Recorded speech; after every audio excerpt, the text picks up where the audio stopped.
Hello, YouTube. This is the Galley La Podcast, and today we're going to be reviewing One Piece Manga Chapter 1142, the things I find scary. So please like and subscribe if you have not. Leave your comment below on your thoughts on this chapter and the thoughts in our review. I'm Akainu Fanboy, the other guy is Geboss, and we continue into this chapter cover story of Who's Who finally getting taken down. That only took three chapters of cover stories. He didn't even really do anything. I mean, he was He torturing. just tortured Who's Who. Yeah. He was torturing Alti in page 1, but he didn't fight Yamato or anything. He just gets one shot. Yeah, and they didn't explain why it happened either. You know. Yeah. Well, the thing that I find scary is how long this cover story's been going. But it's terrible. Let Wano go away and never come back. So, but on to the good part at least. Yeah. So, yeah, we have this huge snake here, basically, and by reading at the end of the chapter, we kind of get to this point, but this is going to be a result of one of the God's Knight's powers, basically, right? Which I do find interesting, and I think the art's I know you were telling me about this off stream, that the art's really cool. It's really trippy. Yeah. Well, you know what it reminds me of? Speaking of Wano, it reminds me of the art style Oda used for Kanjuro's drawings. Oh, I see. Yeah. But this guy seems to be new and improved. Yeah, really. But yeah, it's they call it Jormungandr, which is the world serpent from Norse mythology. Once again, Oda is really tapping into that in this arc. Mm-hmm. So, it's cool that we get to see the different types of interpretations that Oda gets to do for different things. Yeah, and no, yeah, that's cool. I like that, and we get introduced to the school staff, and it starts to turn into an emergency. But then we have Goat D Saul here moving in, and I think it's kind of refreshing because he's a vice admiral tier character, and you can actually see him do a powerful attack here. You know, so I guess you want to call it a one shot, maybe a two shot, but taking him down, we see the use of hockey because, all the vice admirals were known to use hockey armament and observation hockey. Mm-hmm. And I don't know if this necessarily confirms if all the other giants have it, but he definitely seems, at least from this panel, he's shown more than all the vice admiral giants than Saul has, for sure. Yeah. Well, we see that Principal Kiba is a former giant warrior pirate, so you know that he's pretty strong. And but yeah, I was actually kind of surprised that Saul had hockey, just because I think my expectations of giants is so low that I'm surprised that when they do anything of note. Yeah, because the only time we really even saw the vice admiral giants, they just kind of were hype tools used for oars. We never really got to see him do much, except take out Whitebeard fodder, basically. Mm-hmm. And the kids even say Mr. Saul is as strong as they say. Yeah. So I guess he seems to be above average for giants too, potentially. Mm-hmm. Which I kind of find cool and interesting, though. I think that's a cool point. And the PE teacher is down bad. Yeah. He got messed up. And then we see kind of this hypnosis ability kind of displayed right here too. Yeah. Well, one thing I just want to say, I like how Robin and Chopper are hiding in Saul's beard as the transport. Yeah. But yeah, so it looks like it's a combination of different devil fruit powers, because we see Gunko's arrow. I think she's the one that's moving them, because we see that in the background moving them. And do you think it's Chillingham's ability to make them go to sleep? Do you think that the sleep and the nightmare world, do you think those are the same power? Yes, I think so. Yeah, Okay. they seem pretty logically linked to one another. Yeah. Yeah, I can see that, but I was wondering if maybe they were separate, because we can assume that Chillingham is not is the one that's doing all of that. Mm-hmm. Yeah, so they seem to be pretty impressive, at least with their specific devil fruit powers, and how they coordinate with one another. So, Mm-hmm. um, because like they are an Elbaf and they are getting this done, so it is like an impressive feat to get this done for sure. And the Giants are caught off guard with this. Like, this isn't something they're used to, kind of being attacked like this, Yeah. And and the children are collapsing as well, and Chopper's gonna maybe do something. Oh, great. Yeah. Another storyline of Chopper helping out kids. Get back to you. Just give him the miracle. Was there an arc about that? Was that an arc about that? I don't know. I'm trying to remember. But just anyways, give him the miracle pill. Yeah. Oh yeah. Zoro's gonna need it after this fight with Loki right here, where Loki stalks through the roof. Yeah, we can talk about that. What's his deal? So he's one shackle on. He does an attack, and we see a Yonko feat.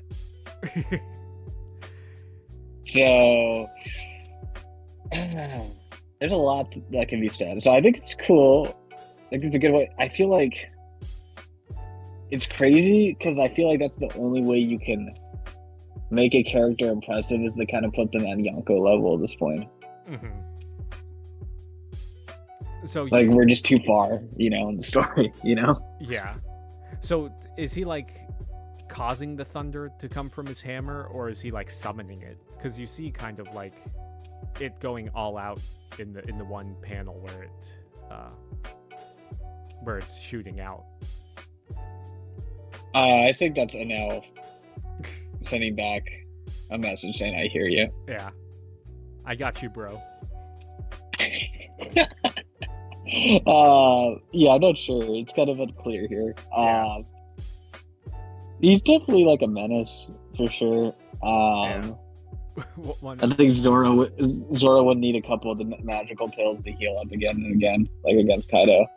Yeah, one of my favorite the comments that I saw from this chapter was, Loki's a bad guy. Or Oda says, Loki's a bad guy. Fandom, Loki's actually a good guy. Loki summons thunder and tries to burn down Elbaf. Shock Pikachu face.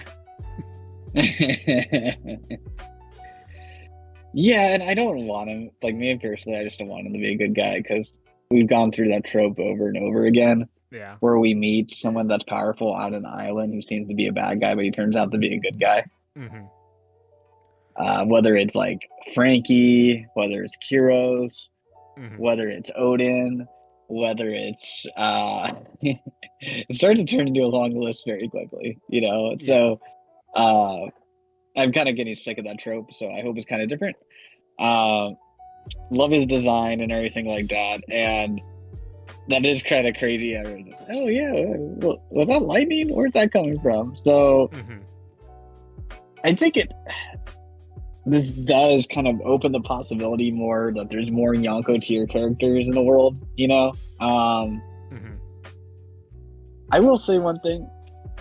I think this is more evidence that Akainu is Yonko tier. And the reason why I'm saying that is because when you kind of open the door just a little bit to let more Yonko tier characters into the verse, then I think, the Fleet Admiral of the Navy would have to be Yonko tier also at that point.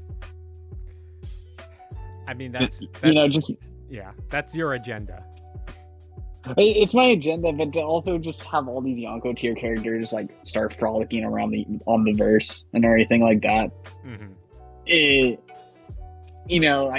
think Akainu's gonna have more story significance, and he's a powerful combatant, right? So it's kind of weird for him to say like he isn't Yonko, but Loki, this guy that's introduced so late in the series, is Yonko tier, So, well, what I get worried about is sorry, go. No, you go ahead. Finish your thought. I'm worried about more. Too many Yonko. I'm not saying this is too much, but I don't want too many of them frolicking around. Too many Yonkos frolicking around. Yeah. Well, don't worry. We still have Big Mom out there too. But well, yeah, I don't. I mean, like Odin could have been maybe a Yonko. Not really. Maybe he kind of fluctuated as like a high first tier commander thing, but he's dead, right? And yeah. I think it makes sense that Loki could be Yonko tier for sure if he's like the strongest giant. I think that's definitely a possibility. I'm still like, I don't know. I just think it's dangerous to kind of flood the verse with too many Yonko tiers. Because like Oda set up this balance of power thing from the beginning, you know, with the 4 Yonkos and the 7 Warlords of the Sea and the 3 Admirals. And I just don't want him to go too far beyond that, because now we're getting the Gorosei and Emu and the God's Knights. And it makes me kind of think like, okay, well, is Shamrock going to be a Yonko now? Tier level. Yeah. No, I just kind of think it dilutes him. That's what I'm trying to say. But yeah. Yeah. No, I can see your point that you don't want like all these upper tiers, because where does that leave like everyone else? Mm-hmm. But yeah. But I mean, to further scale Loki, he still has the Sea Prism shackle on his leg. So this lightning attack isn't necessarily a devil fruit power unless the devil fruit's in the weapon itself. Yeah. But I also think it's kind of interesting that Odin's kind of, well, from my perspective, just because it's like a giant hammer summons lightning, it reminds me a lot of Thor. Like he's combining Thor and Loki, kind of. Right. Yeah, that's a good point. Yeah. But yeah. And he's created a pretty badass character, way more badass than anything in Marvel. Yeah. Well. Boom. Well, Marvel, that was in the 60s. Yeah, it was probably badass back then. But yeah. But yeah, I mean, literally everything's going bad right now. Like it's like, oh, the lightning and the horn is going off at the same time. Like the Giants' directions are going to be split. Right. Yeah, that's true. And I guess before we get to this last section, I did kind of want to like kind of chew over that thought more of like, do you think Shamrock, okay, if Loki is Yonko level, do you think there's a shot Shamrock is Yonko level now too? Well, we would have to, if Shamrock is just like Shanks, then probably yeah. I'm just talking about like in the narrative structure here, where like we don't know if Loki's going to be friend or foe. Like if Loki's like actual foe, then there's like not as much of a need for him to have like an antagonist in Yonko, for example. But if Loki kind of becomes like a kind of a friend Nakama thing, which I would kind of hate, but if that was the case, then Shamrock would then have to be a Yonko tier to keep up with Luffy and Loki. Well, it's all depending on like where these knights are going to fit into the fight with everything, because it's kind of left up in the air what their specific role is going to be like, because I think, wasn't it Dragon said we need to focus specifically on the God's Knights, so it seems like they're being left for the revolutionaries, which is not a good sign. Hey, wait. Oh, thank you for pointing that out. Like, revolutionaries get another L this chapter for not being here to stop the God's Knights. Thank you for pointing that out. Thank you. Yeah, but I mean, like, what are the revolutionaries gonna? Their only tie to Elbaf that we know of is Morley. And their only job is to find the God's Knights. Yeah.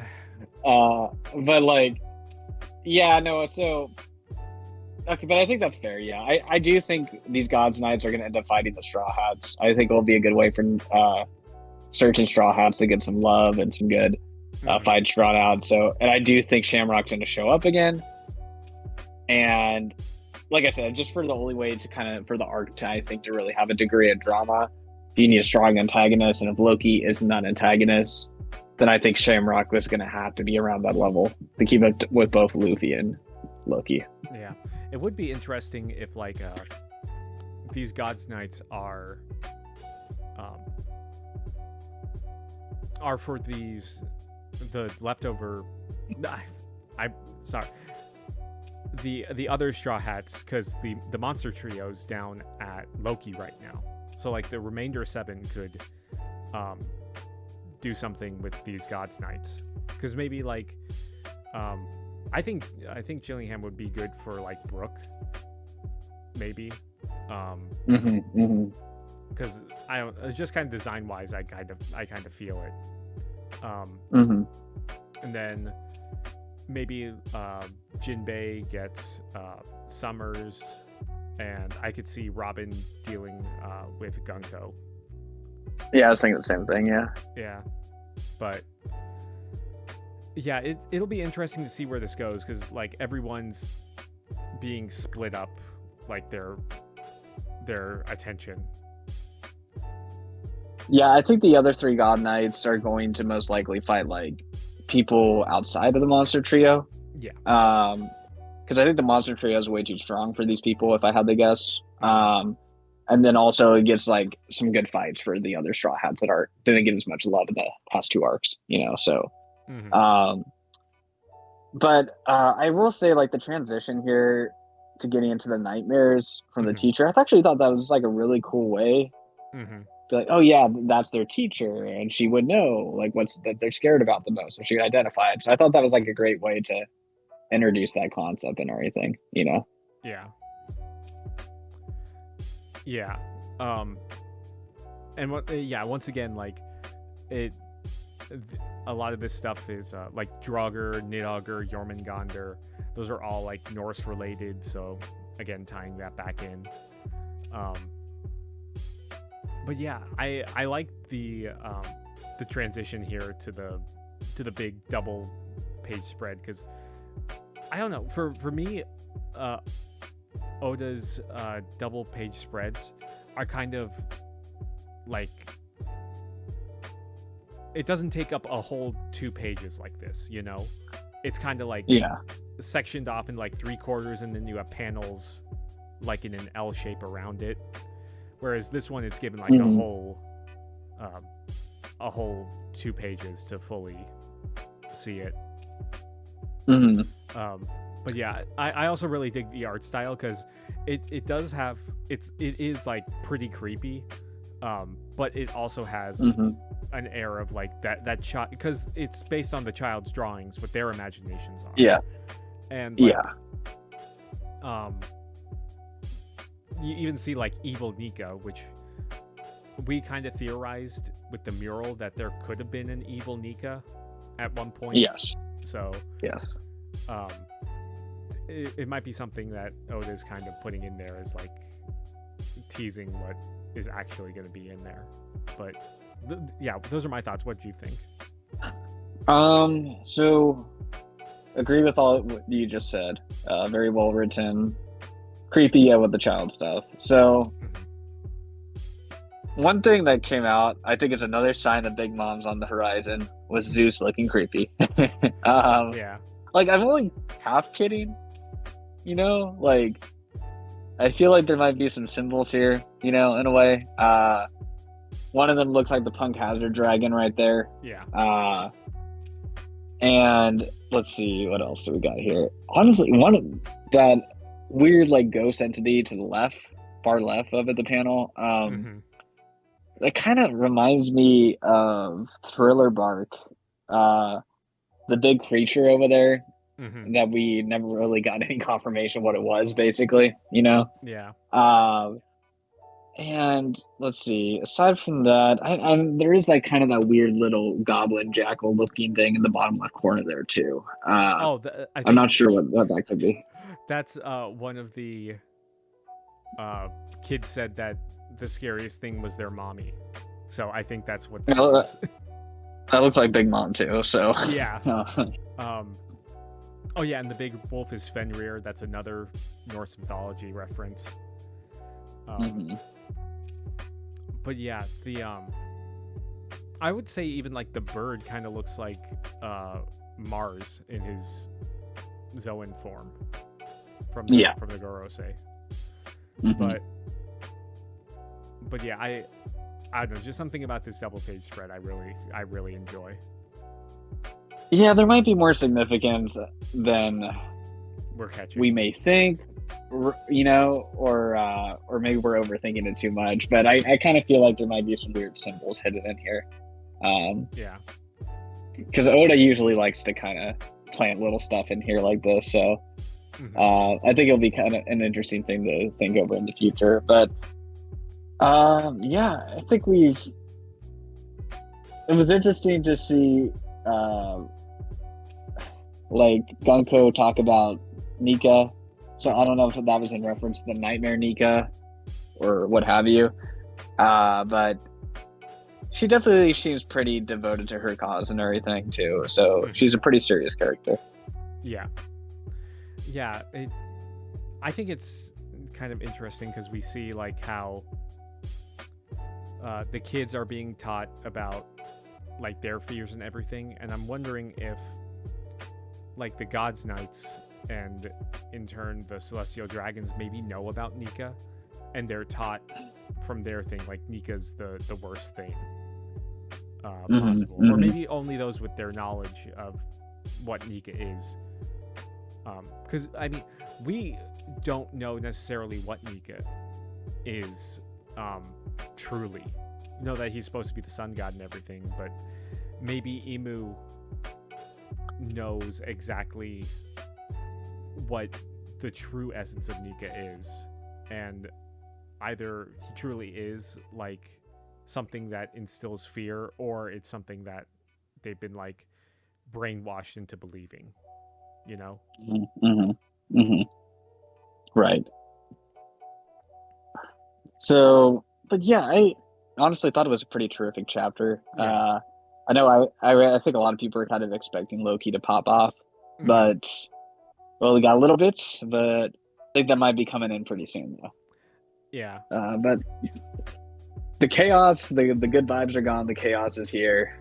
Everything's kind of coming back to a standard One Piece formula. Yeah. Once again, so I'm pretty excited for it. Luffy screwing up everything. Yeah. That's why Nika's a nightmare. Yeah. I mean, to be fair, he did free Loki. Yeah. I really hope Loki's villain, man. Come on, that'd be so good. So refreshing change. But yeah. I don't know. We'll see. All right. But anyways, yeah. So any closing thoughts? Do you think that these nightmares are corporeal, or do you think that they're more illusion based? I think they're kind of more corporeal, just from what we've seen with the interaction with Saul. Yeah. Oh yeah, that's true. So if that's the case, then this is a real big nightmare, literally. Because yes. Look how they dwarf the giants. Yeah, that is crazy. Yeah. They look like tin titles in comparison to those things. Yeah. Jeez. Broken. All right. Well, yes, quite so. Well, thank you everyone for listening. We will have some more content coming in too. We're gonna catch up on some reviews pretty soon, and we'll hit you guys with all the great content coming out too. So, thanks for being with us. Thanks for listening to us. Please like, subscribe if you have not. Leave a comment below, and we will see you guys soon. Peace. See ya.